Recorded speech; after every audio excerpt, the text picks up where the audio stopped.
السلام علیکم، میرا نام حفیظ حیدر ہے اور میں کلینیکل سائیکالوجسٹ ہوں۔ بڑا کامن سا کویسچن ہے، سر ہم ادویات بھی کھا رہے ہیں ٹھیک نہیں ہو رہے، ہم سائیکو تھراپیوٹک سیشن بھی لے رہے ہیں ٹھیک نہیں ہو رہے، او سی ڈی کا مسئلہ ہے، پریشان ہیں، تھک گئے ہیں، ہار گئے ہیں، کیا کریں؟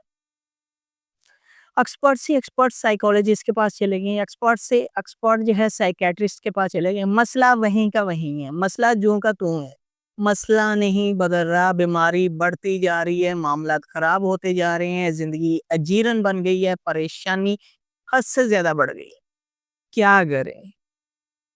جب ان سے ڈیٹیل میں ہسٹری لی جاتی ہے، ڈیٹیل میں چیزوں کو اینالائز کیا جاتا ہے، پھر پتہ چلتا ہے کہ نہ تو ڈاکٹر کی غلطی ہے نہ سائیکالوجسٹ کی غلطی ہے، پیشنٹ اپنے نہیں بدل رہا۔ پیشنٹ اگر بدل رہا ہے تو ڈاکٹر بدل رہے ہیں، اگر بدل رہا ہے تو سائیکالوجسٹ بدل رہے ہیں، اور اگر بدل رہا ہے تو دوسروں کے طریقوں کو بدل رہے ہیں۔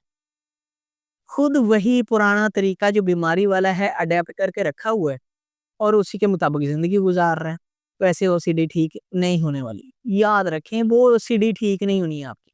اگر او سی ڈی ٹھیک کرنی ہے تو جو سائیکو تھراپیوٹک پروسیجر جس میں سے آپ گزر رہے ہیں، وہ ایک ٹیچنگ سکلز ہیں، وہ آپ کو سکھائے جانے والے ایسے سکلز ہیں جو او سی ڈی آپ کی جڑ سے ختم کر سکتے ہیں۔ اس کی پریکٹس کریں، اس کو امپلیمنٹ کریں، ساتھ میں سائیکیٹرسٹ کی ادویات لیں، ٹھیک ہو جائیں گی۔ لیکن پریکٹس ہی نہیں ہوتی۔ ہماری سوسائٹی کے اندر 88% کیسز ایسے ہیں جو سائیکو تھراپیوٹک پروسیجر میں سے گزر رہے ہیں اور پھر بھی وہ ٹھیک نہیں ہو رہے۔ کیوں؟ وہ ان سکلز کے اوپر، ان ٹیکنیکس کے اوپر، ان ایکٹیویٹیز کے اوپر پریکٹس ہی نہیں کر رہی، عمل ہی نہیں کر پا رہے۔ صرف یہاں جو سوچ چلتی ہے اسی میں پریشان ہے، ہائے سوچ آ گئی، ہائے مر گئے، لٹ گئے، ہاتھ دھونے کے خیالات چل رہے ہیں، سیکس کے خیالات چل رہے ہیں، ریلیجیس مذہبی ریلیٹڈ او سی ڈی چل رہی ہے اور کچھ نہیں چل رہا، تو ایسے او سی ڈی ٹھیک نہیں ہے۔ اگر قصور ہے تو آپ کا سیدھی سی بات ہے، سائیکیٹرسٹ اپنی ٹوٹل ایجوکیشنل بیسڈ اور ایکسپیرینس کی بیس کے اوپر آپ کو میڈیسن پرسکرائب کر رہا ہے۔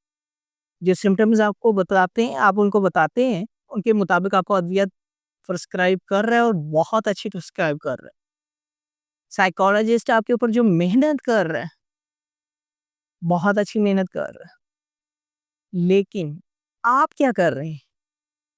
آپ سائیکالوجسٹ کے ساتھ سیشن آرگنائز کرتے ہیں، باتیں سنتے ہیں، ہاں میں ہاں ملاتے ہیں، گھر جاتے ہیں، وہی چین چکر، کوئی پریکٹس نہیں، کچھ نہیں، کوئی سکلز نہیں لرن کرنے، کسی چیز کے اوپر، کسی ایکٹیویٹی کے اوپر کام ہی نہیں کرنا، لیم ایکسکیوزز کی لسٹ رکھ رہنی ہے، میرے سر میں درد تھی، ٹائم نہیں ملا، بہت بیزی تھا، پریشان تھا، یہ ہو گیا، وہ ہو گیا، بیماری بڑھنی ہے۔ بہت سارے لوگ او سی ڈی کی بیماری میں شکار ہیں، اور وجہ کیا ہے؟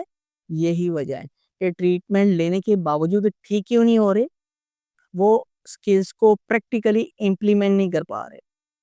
اگر آپ پریشان ہیں او سی ڈی میں، یاد رکھیں، تو جو سکلز آپ کو سائیکالوجسٹ سکھا رہے ہیں اس پہ عمل کریں، پریکٹیکلی ان کی پریکٹس کریں، تبھی آپ ٹھیک ہو سکتے ہیں، ورنہ تو کچھ نہیں ہے۔ تھاٹ پیٹرن ہے، آپ ان کو چینج ہی نہیں کر پا رہے۔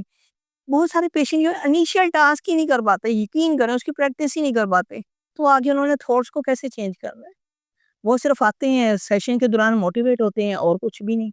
پریشانی تو وہیں کی وہیں ہے، مسئلے وہیں کی وہیں ہیں، ہر چیز وہیں کی وہیں ہے۔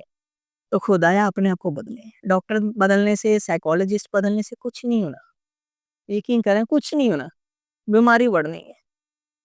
سائیکالوجسٹ بھی وہی رکھیں، سائیکیٹرسٹ بھی وہی رکھیں، اگر بدلنا خود کو بدلیں تبھی چیزیں بہتر ہوں گی، تبھی آپ کی او سی ڈی بہتر ہوگی۔ امید ہے کہ کچھ سمجھ آ گئی ہوگی۔ بہت سارے سوالات آتے ہیں کہ سر یہ مسئلہ چل رہا ہے، تو یہ مسئلہ ہے، واقعی ہے، جینوئن مسئلہ ہے، اور وجہ کیا ہے وہ بھی میں نے بتا دی ہے۔ اب آپ کا فیصلہ ہے کہ آپ نے کیا کرنا ہے۔